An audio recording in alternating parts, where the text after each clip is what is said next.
Bien, entonces hemos escuchado muy interesantes exposiciones conceptuales sobre lo que podría significar un desastre mayor y cuál es el nivel de respuesta que tienen nuestras vías.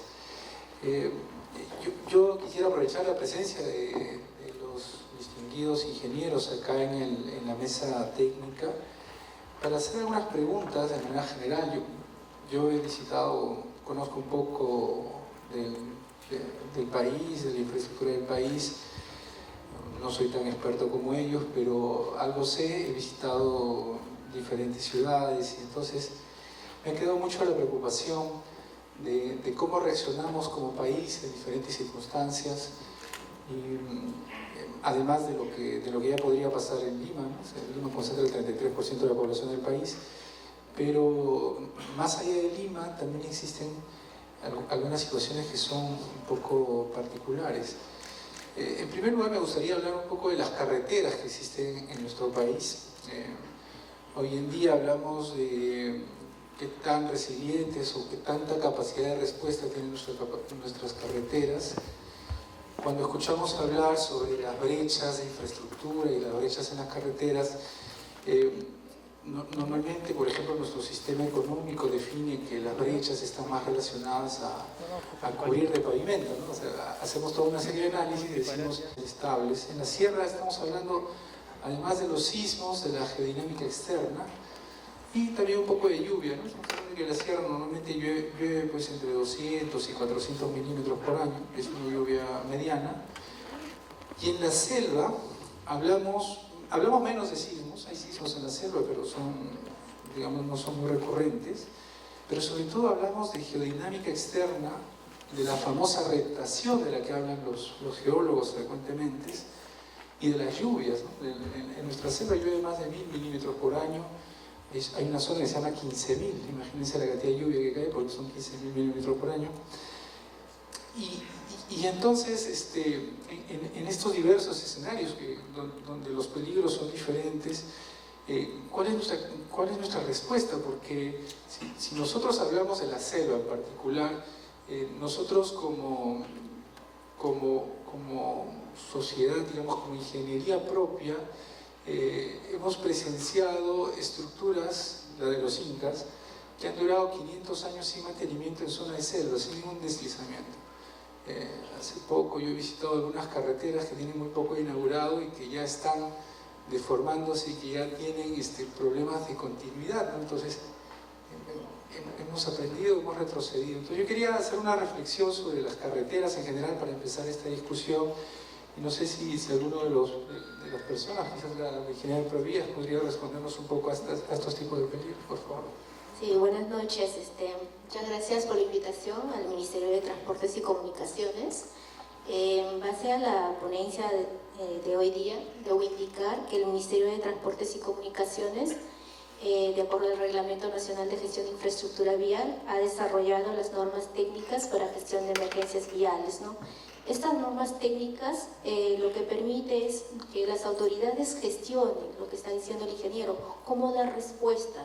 No es posible que no podamos interactuar o articular entre entidad y entidad. Cabe decir que si yo, como Ministerio de Transportes, a través de Provías, puedo apoyar a los gobiernos regionales, con estas normas técnicas sí puedes apoyar, sin necesidad de decir si es mi función, no es mi función, me corresponde o no. Es un documento técnico que va a responder a todas las necesidades. Va a ser te podría decir articulador, ¿no? Es en base a las experiencias de los ingenieros del Ministerio de Transportes y Comunicaciones. Me supongo que en este mes de octubre se está publicando ya de manera oficial. Independientemente de eso, relacionado con tema de riesgo de desastres, ya se ha publicado la guía de inspección de puentes, que es básico, ¿no?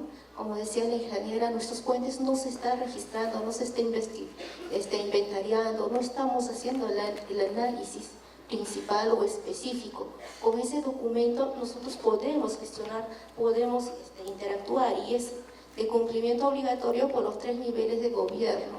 Tienen esas herramientas. Adicionalmente, relacionado con el tema de túneles, el Ministerio de Transportes y Comunicaciones en convenio con el Ministerio de Tierra e Infraestructura de Japón, estamos haciendo las normas para el tema de estructuras subterráneas. Es una norma técnica que ya se inició este año y tiene para concluir en el 2020, ¿no?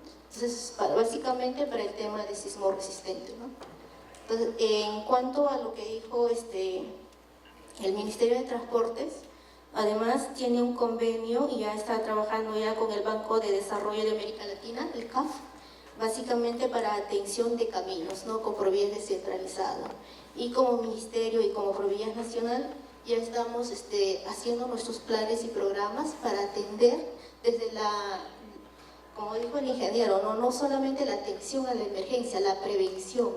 O sea, hemos desarrollado documentos que permitan hacer obras para prevenir, ¿no? Independientemente de la atención. Porque con ello lo que se quiere es reducir la brecha del monto en cuanto a reconstrucción. Eso es lo que hemos estado trabajando. Gracias. Muchas gracias.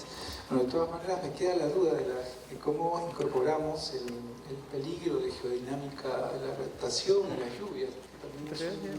Es un fenómeno muy recurrente en la selva, porque en la selva muchas veces, sobre todo en los periodos de lluvia, quedan muchos sectores que tienen problemas de conectividad, que quedan aislados y es muy frecuente eso, ¿no? Entonces, ¿cómo hacemos para tener cierta respuesta, cierta redundancia en nuestras redes y evitar esos cierres? Sí, las normas técnicas no simplemente está relacionado con la parte de atención a eventos sísmicos, incluye todos los fenómenos naturales, incluso antrópicos, ¿no? Que viene a ser, por ejemplo, el tema de accidentes viales, que dice que hay que darle transitabilidad, ¿no? Con seguridad vial incluido, ¿no? En cuanto a lo que es atención en zona de selva o sierra, el Ministerio de Transportes tiene sus unidades zonales que tienen ya su plan estratégico y específico para que puedan intervenir. Y lo que tenían restricción en las unidades zonales era por el tema de competencias y por el tema de Contraloría. Entonces, con este documento o norma técnica que decimos que pueden ustedes participar no solo en la red vial nacional, sino en la red vial regional y local, ya van a poder intervenir, ¿no? Sería. Muy bien, muchas gracias. Aprovechando la presencia del ingeniero Delgado Sayán, que todos sabemos ha participado conceptualmente en el diseño de la red del metro, yo quería aprovechar para preguntar un poco sobre nuestras redes de transporte público masivo. En general, hoy en día se transportan un poco más de 1.200.000 pasajeros en nuestras dos líneas de transporte público masivo, el metropolitano y el metro. Y estamos hablando de que las estaciones pueden llegar a atender en algún momento crítico, imaginemos que se suspende la electricidad o la energía, existe un corte de energía en la red del metro, estamos hablando de que se tienen que evacuar más de 2.000 personas de dos trenes que pudieran estar llenos, más las personas que están en la estación. Entonces estamos hablando en realidad de sucesos que pueden ser importantes en cuanto a evacuación. Y bueno, la ciudad en general no está preparada para ese tipo de respuestas. Tenemos problemas de accesibilidad también en la ciudad, accesibilidad que se torna más dificultosa, más complicada por la congestión. Y también nuestros tiempos de respuesta, sobre todo en estado de emergencia, para poder llegar a los refugios, que ni siquiera los hemos identificado. Le presento este panorama que puede ser un poco complejo, pero me gustaría que usted nos comente un poco cómo ve los sistemas de transporte público masivo y los planes de respuesta. Bueno, en primera instancia yo había preparado unos datos de manera general. Voy a tratar de obviar lo que exitosamente ha presentado la ingeniera o doctora, no sé, Fanny, nombre sí, pero ingeniero, doctora. Yo pienso hablar un poco más como ingeniero, ¿no? Entonces, pero quería recordar algunas cosas. Voy a entrar a la parte del metro, pero déjame entrar un gorrito primero para recordar. En todo nuestro territorio, Lima es un caso muy especial. Tenemos 10 millones y medio de personas que están viviendo en la ciudad de Lima, y como dato general, somos la ciudad número 31 en el mundo en población. Pero tenemos un récord más importante. Somos la número 11 en densidad poblacional en el mundo, número de habitantes por kilómetro cuadrado. Ese es un parámetro muy importante para desastres, la densidad poblacional. Pero tenemos otra cosa peor. Somos la número 1 en el mundo en riesgo de daño sísmico. Le ganamos a todas las demás.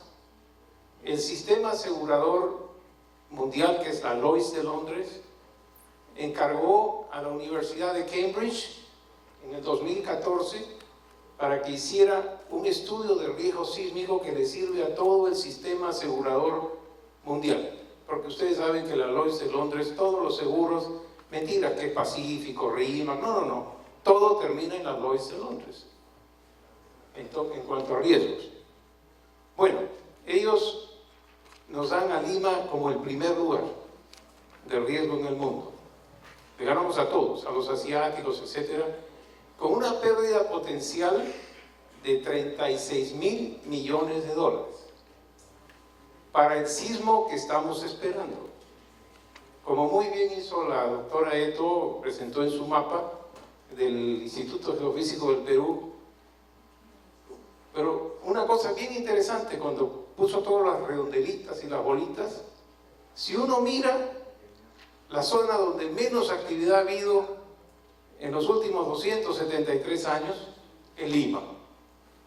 Y entonces por eso es que el Instituto Geofísico, que ya ahora no es como antes, ahora sí mide toda la energía acumulada, dice que, bueno, dice que es 8.5, pero en realidad cuando uno conversa con ellos dice no, es 8.8. Lo que va a venir es un 8.8 con una posibilidad del orden del 75% en los próximos 50 años. Pero eso puede ser mañana, o puede ser el mes que viene, o puede ser el año que viene, como Tavera lo ha puesto en su columna de correo. No puede ser dentro de 5 años o 10 años, pero que va a venir, porque toda esa energía está ubicada, la zona de ruptura mide 100 kilómetros de longitud y está ubicada a 30, el hipocentro va a estar a 35 kilómetros de profundidad, ¿no? Y es 8.8. Entonces, lo primero que tenemos que pensar es el artículo 1 de la Constitución. El ser humano es el fin supremo de la sociedad y del Estado. Podemos tener una pérdida de 36.000 millones de dólares, que para ponerlos en cifras es la mitad de todas nuestras reservas internacionales netas, es bárbara. Deberíamos evitarlo. Pero podemos tener una pérdida de vidas que supera el 250.000 de personas. Hay una sola zona que no la hemos mencionado en toda la noche, que es la Costa Verde. En los acantilados de la Costa Verde, en caso del tsunami y del sismo, cuyo simulacro hicimos el 31 de mayo de este año, que fue un 8.5, tenemos en riesgo potencial de pérdida de vidas. Si eso ocurre un fin de semana de verano, de 170.000 personas. Si tenemos la ola o la masa de agua de tsunami de 10 metros de altura. ¿Eso se puede evitar? Sí se puede evitar. ¿Y por qué no lo hacemos? Para eso estamos los ingenieros. Los ingenieros y los sismólogos somos dos especies diferentes.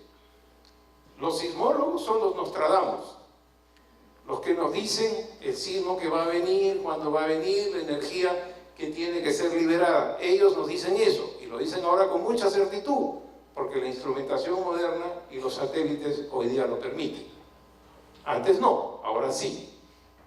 Entonces eso en sus fórmulas de Fourier, etcétera, y nos dicen exactamente la energía que está acumulada y que se va a soltar después de estos 273 años de silencio sísmico. Pero los ingenieros somos los que tenemos que salvar la vida. O sea, los ingenieros somos los que recibimos el encargo de la sociedad para evitar que estos fenómenos naturales se conviertan en desgracia, y en desgracia suprema. Entonces, primero ahí tenemos una zona de alto riesgo, no es una de las vías más transitadas, recibe alrededor de 60.000 vehículos al día, la Costa Verde. Ya se ha convertido en la vía de evitamiento oeste de la ciudad de Lima, porque ese es el uso que recibe, y tenemos unos acantilados de 70, 80 metros de altura, en la mayoría del trazo, totalmente inestables. La verdad es que estáticamente son inestables, ¿no? Pero además somos la tercera ciudad en el mundo, después de Mumbai y de Bogotá, en aglomeración de tráfico, ¿no? Entonces, tenemos que echarle una mirada integral. Por supuesto que estoy de acuerdo con todo lo que ha sido expuesto, los modelos, etc. Nuestro problema esencial es el sismo en la ciudad de Lima. Ese es nuestro problema esencial. Evidentemente el niño costero también nos ha golpeado, pero el niño costero nos ha golpeado con 5.000 millones de dólares. No recuerdo el número de víctimas, pero no llegamos felizmente a las 1.000. Pero yo estoy hablando de 36.000 millones de dólares, y estoy hablando, o sea, 6 o 7 veces el niño costero, y estoy hablando también de pérdidas de vida de cerca del 250.000 de personas. En 2 minutos. En 2 minutos. Y con el tsunami, en 15. Pero si viene un tsunami de 10 metros de altura, ¿cómo va a evacuar la gente? ¿Va a evacuar por automóviles? No, porque probablemente y con toda seguridad hemos tenido deslizamientos en varias zonas, deslizamientos masivos en varias zonas de la Costa Verde. Entonces eso bloquea totalmente el tráfico. ¿Tienen rutas de evacuación? Solamente en Agua Dulce. Es la única ruta de evacuación que conozco. En el resto no hay. Entonces, esas 170.000 personas están librados a la mano de Dios, ¿no? Entonces, eso es algo que tenemos que arreglar. Y los ingenieros sabemos cómo arreglarlo. Entonces, ya no voy a hablar, para que sepan más o menos qué cosa es un 8.8 de momento. Un 8.8 de momento equivale a la liberación de 240 millones de toneladas de TNT, de dinamita, o alrededor de 16.000 bombas de Hiroshima, ahí abajo, a 35 kilómetros de profundidad. Ahora vamos al metro, para no seguir, para poder terminar. Entonces, ¿qué tenemos en el metro? En el metro tenemos un atraso, sistema masivo, porque el único sistema masivo reconocido en el mundo como tal es el metro. Los BRTs no son sistemas masivos, vienen de las siglas en inglés. BRT es Bus Rapid Transit, es un transporte de buses rápido. El MRT, que la gente dice Metro Rapid Transit, no señor, Metro viene de Macy's, M viene de Macy's. Entonces tenemos una red que nosotros le donamos al Estado peruano ya hace como 7 años, 8 años, que es la red básica del Metro de Lima, donde están las 5 líneas, que después le aumentaron a 6 líneas. No, yo tenía aquí el mapita, pero no sé, se lo voy a mostrar. Aquí están las famosas 5 líneas, y eso se junta con otros corredores cuando debían estar funcionando. Esto es importantísimo, ¿por qué? Porque en un desastre sísmico el transporte masivo tiene que funcionar, es esencial. Y como lo define el reglamento, esencial quiere decir de que pasado el gran evento sísmico sigue prestando servicios tal y cual no hubiera pasado nada, ¿no? Porque por ahí se va a transportar la mayoría de la población. Y tiene la ventaja de que no esté en la superficie, o está arriba, como es el caso de la línea 1, o está abajo a 25 kilómetros de profundidad, como es el caso de la línea 2, ¿no? Las dos van a estar eventualmente concesionadas para la parte operativa, la 1 ya lo está y la 2 ya lo va a estar, y la evacuación a través de las estaciones también está garantizada. Las estaciones han sido diseñadas para soportar sismos de categoría esencial con un factor de seguridad de 1.5 por encima de todo el récord de sismos que existe. De modo que si lo tenemos operativo, sí va a estar funcionando, y sí las estaciones están preparadas para evacuar, no digo 2, hasta más trenes, porque en el caso se produzca un corte de... No van a fallar, pero sí se puede producir un corte de energía. El corte de energía va a motivar el tener que desahogar los vagones, que eventualmente los que no están en estación tendrían que caminar o hacia la estación o hacia los escapes que están en los pozos de ventilación entre una estación y otra estación. Entonces, si hay un sitio donde yo diría, me gustaría que me agarre el sismo, ¿no? Aparte de mi casa, que ya sé qué hacer, porque otro de los problemas es que hacen los simulacros, pero los simulacros tienen dos problemas que no ocurren en el sismo. El primer problema, eventualmente, es que el piso se mueve, y el segundo problema es que hay pánico, ¿no? En cuanto bajamos del simulacro, todos bajamos contentos. Pero tenemos que mejorar eso, y creo que ya me pusieron la tarjeta roja, y la tarjeta roja es... No. Gracias. Igual vamos a invitar al ingeniero Juan Carlos Cisneros, me parece que está presente.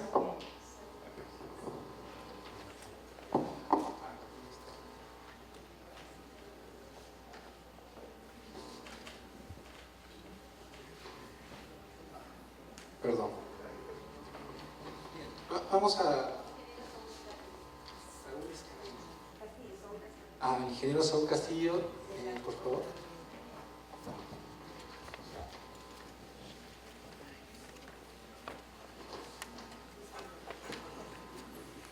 Para hacer la pregunta sobre vulnerabilidad de aeropuertos. Para poder manejar un poco el tiempo, le voy a hacer una pregunta muy concreta que creo que a todos les queda en el aire después de haber visto el caso de los tsunamis. Y tenemos que el aeropuerto de Lima está en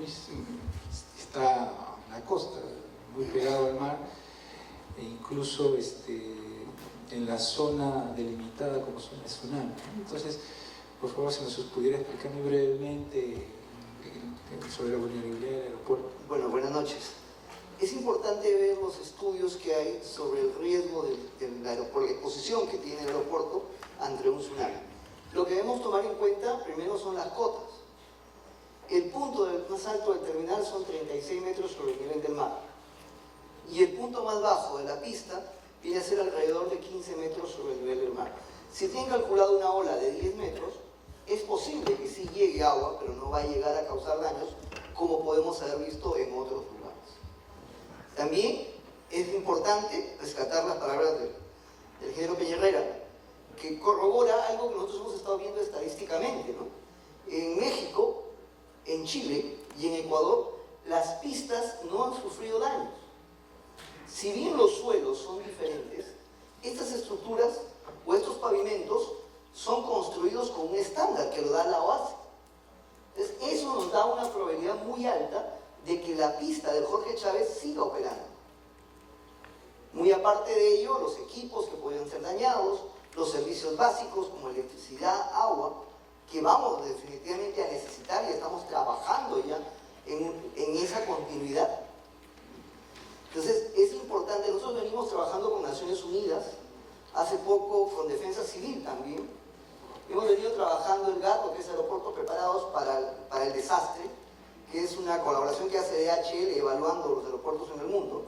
Somos el único aeropuerto en el mundo que ha logrado hacer un GARPRU, o sea, una revisión del 2014, y hemos podido establecer muchas actividades que necesitamos desarrollar para poder mantener esa operatividad. Miren, podemos prepararnos, podemos estar listos, pero veamos el entorno. Veámoslo, como decía el ingeniero, los puentes de la avenida Fósil. La cantidad de combustible que mueve un aeropuerto es increíble, o sea, estamos hablando de 900.000 galones diarios del turbo que usan las aeronaves.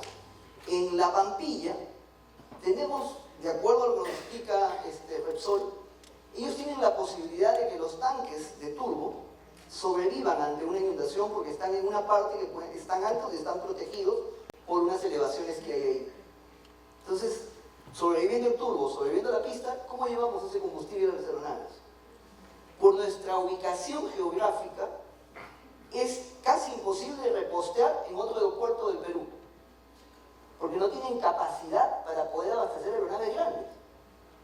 O sea, ¿dónde repostan? En Chile, podría ser, en Guayaquil, ¿no? Quizás Iquitos, pero ¿tienen capacidad para este combustible?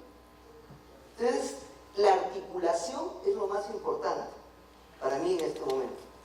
Necesitamos articular, necesitamos conocernos, saber quién es quién en este escenario, que es importantísimo. Y otra cosa que yo le preguntaba al ingeniero Peñarrera, él ha hablado muchas cosas en el enfoque territorial, porque también tenemos temas de población que tenemos que ir viendo. Estamos trabajando ya con la población. Y yo le preguntaba, ¿cómo van a hacer para que exista continuidad en el Estado? ¿No? Hay comisiones y comisiones, y se pasan los años y seguimos evaluando. Seguimos haciendo evaluaciones. Muchas gracias. Ha sido bastante claro. Para ir terminando con la ronda, Fanny, que la conozco mucho, además trabajamos juntos, hemos trabajado juntos muchas veces. Quisiera preguntarle algo sobre sobre un área de su especialidad, porque hemos visto que toda esta información que ella ha presentado se podría presentar también en una plataforma GIS que podría ser de acceso universal y transparente. La transparencia puede ayudar a mejorar nuestros procesos, los procesos de licitación, los procesos de auditoría, y sin embargo, hoy en día, pese a todas las intenciones de transparencia que existen en el Estado, la información no es transparente. Eso lo podemos verificar todos los que todo el tiempo estamos tratando de conseguir información pública, ¿no? ¿Me podrías comentar un poco de eso, Fanny, por favor? Bueno, la información que he presentado es la que he trabajado de manera particular. Incluso cuando hemos trabajado la actualización del plan maestro de Lima y Callao, no teníamos información por ejemplo, del ATE, y el concesionario no daba la información. El aeropuerto sí nos brindó porque cruzamos todo tipo de información, ¿no?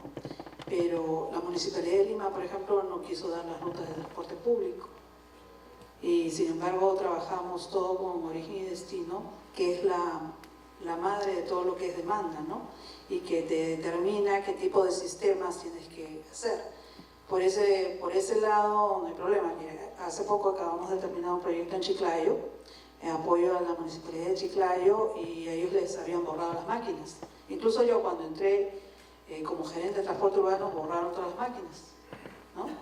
Y era empezar de cero, no tanto porque ya uno tiene experiencia, ¿no? Y sabe dónde ir armando las cosas. Entonces, para Chiclayo, por ejemplo, hemos armado todo lo que es una base de datos en GIS y hemos capacitado a los funcionarios en el uso de GIS, esto a través de la cooperación alemana y la Universidad Nacional de Ingeniería. Entonces, la idea es eso, ¿no? Guardar los datos, ¿para qué? Quizás para no ser fiscalizados, porque a través de los datos uno se da cuenta cuando una vía está bien o cuando una vía no está bien. Por ejemplo, a mí me causó sorpresa encontrar una carretera que se estaba anunciando de 5.000 de IMD cuando no había nada y no conducía nada, ¿no? Tremenda carretera. O uno va, que a nosotros nos restringían mucho el tema del SNIP y nos exigían una cantidad de volumen de tráfico, y sin embargo tú encontrabas carreteras con tremendas bermas sin ningún carro, ¿no? Entonces, quizás no quieren dar la información por la transparencia, ¿no? Nos ocurrió con el estudio de corredores complementarios, que se hizo, no fue el que se implementó, no se hizo un estudio muy bien hecho muy bien planificado, que no querían, que ya lo estaban vendiendo. Lo que hicimos nosotros, publicarlo en la página web. Entonces, cada vez que he tenido la oportunidad de estar en la parte pública, ha sido muy transparente, ¿no? Y se mueven, o sea, los consultores a veces guardan información para sus propios estudios, ¿no? Lo bueno de la universidad es que uno hace investigación y es más transparente y las cosas se hacen más horizontales, ¿no? Muchas gracias. La transparencia efectivamente puede ayudar a muchos de nuestros procesos. Y finalmente el ingeniero Peña Herrera, que ha sido el especialista en temas de vulnerabilidad. Me gustaría, yo me he quedado de todas las exposiciones que usted ha presentado, me he quedado con la duda de cómo confrontar toda la informalidad que existe en nuestra ciudad y esas redes que han ido apareciendo, no de manera planificada, sino que han surgido por una necesidad de que las personas que han ido ocupando las estribaciones andinas, hablo no solamente de Lima, sino de todas las ciudades en el Perú, quizás en Ecuador menos, pero en el Perú es un mal endémico. ¿Cómo podemos garantizar la accesibilidad y una buena respuesta ante emergencias de toda esa ciudad nueva, pero que no es planificada y que no tiene ninguna conexión con los refugios y donde los refugios no existen casi? ¿Qué respuesta le podríamos dar a eso? A ver, ese es un tema muy complejo porque justo lo que mencionas, ¿no? La no planificación hace que sea un doble problema, por ejemplo, para la municipalidad, ¿no? Para el gobierno local de cualquiera de nuestras ciudades. En el tema de Ecuador es muy similar a Perú y es muy similar a Colombia y es muy similar a Bolivia. Y más bien ahí contestando un poco esa pregunta de cómo establecer esas redes, yo creo que el tema de la comunidad andina tiene que seguir trabajando mucho más en el tema hago un pequeño paréntesis, en el tema de riesgos conjuntos, porque solo entre nosotros vamos a aprender. Sí, está bien ver las tecnologías de otros lados, pero hay un tema que no permite que esas recetas sean aplicables directamente, y es el tema cultural. Y eso, ojo con eso, porque sí es bastante fácil decir en estos pueblos jóvenes y en estas urbanizaciones nuevas que no son planificadas, bueno, tienen que seguir esto. Tenemos que entender el tema cultural de esas comunidades. Y no es nada fácil. Así pongamos rutas de evacuación, así pongamos refugios, ¿quién nos garantiza que ellos vayan allá? Nosotros en el terremoto del 16 de abril tuvimos esos problemas. Cumplimos toda la normativa para los refugios temporales, fuimos felicitados por todo eso, pero tranquilamente tuvimos me parece que fueron como 5.000 familias que simplemente no quisieron acceder a eso. ¿Por qué? Porque estaban cuidando sus pertenencias de sus casas. La casa estaba destruida, pero se querían quedar ahí. Entonces, la temática cultural es muy importante para empezar a hacer cualquier estudio de ingeniería, porque tenemos que responder, si bien lo que decía el ingeniero, a estas alturas de la vida, con la tecnología que tenemos, casi la respuesta ingenieril ya está dada. A lo mejor lo que sí nos falta es presupuesto para implementarla, pero soluciones las hay. Pero esas soluciones tienen que ir de la mano de lo cultural. O sea, les oigo planificar, ustedes están trabajando mucho en el tema de Lima por el tema del sismo. Yo les doy un ejemplo, tuvimos en el tema del terremoto de Ecuador, el manejo de escombros es impresionante. Mover escombros, tú puedes tener las vías, pero mover los escombros simplemente te caotiza la ciudad. Puede no haber un solo muerto, pero ¿cómo mueves la ciudad si estás llena de escombros? ¿Tenemos la capacidad instalada para mover los escombros para habilitar esas rutas de evacuación? Esa es una pregunta. Modelos, ahora se pueden modelar, a ver cuánto de escombros vamos a tener que mover. Ese es el primer problema. Y el segundo problema, en este mundo que es totalmente amigo de lo ambiental, ¿dónde vamos a localizar esos escombros? Es un tema ambiental que nos pegó muy duro en Ecuador, porque el mismo gobierno que implementó unas normas ambientales, las tenía que incumplir para poder salvar vidas, porque como dice, igual que en nuestra Constitución, el primer punto es la vida humana. Pero te llegas a tener todos esos choques. Entonces, no es fácil, retomando eso, no es fácil una planificación de eso. Yo recomendaría empezar desde eso, de los temas culturales, para ver qué respuesta le doy y que entiendan que si bien parecemos una comunidad homogénea, no la somos. No la somos, tenemos, yo creo que aquí les pasa igual que en Ecuador, que en las ciudades grandes tienes comunidades de las otras ciudades pequeñas que vienen y tratan de ubicarse en los mismos sitios. Entonces tenemos que entender cómo funcionan esas comunidades. Ni menospreciar, ni decir que ellos van a poder, sino que simplemente que ellos sepan adaptarse a estas nuevas realidades, pero que nosotros seamos capaces, tanto los tomadores de decisión como los ingenieros, seamos capaces de entender esa cultura para poder trabajar el tema vial, el tema de comunicación de esos grupos.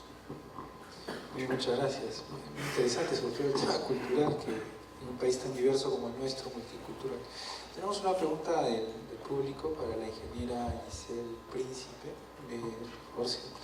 Dice, ¿cuenta con un plan de continuidad operativa para los activos críticos nacionales? Si lo tuvieran, ¿en qué estado se encuentra esta implementación?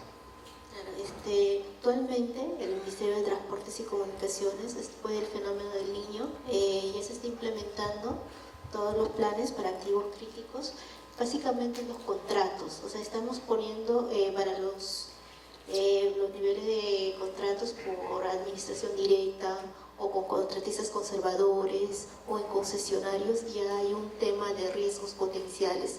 Dentro de esos riesgos potenciales, ellos tienen que evaluar a la vía con todos los fenómenos y presentar un plan. Ese plan se aprueba, ¿no?, junto con su contrato, y ahí comienzan a implementar, ¿no? Entonces, sí, ya se ha hablado, ya se está tratando, ¿no?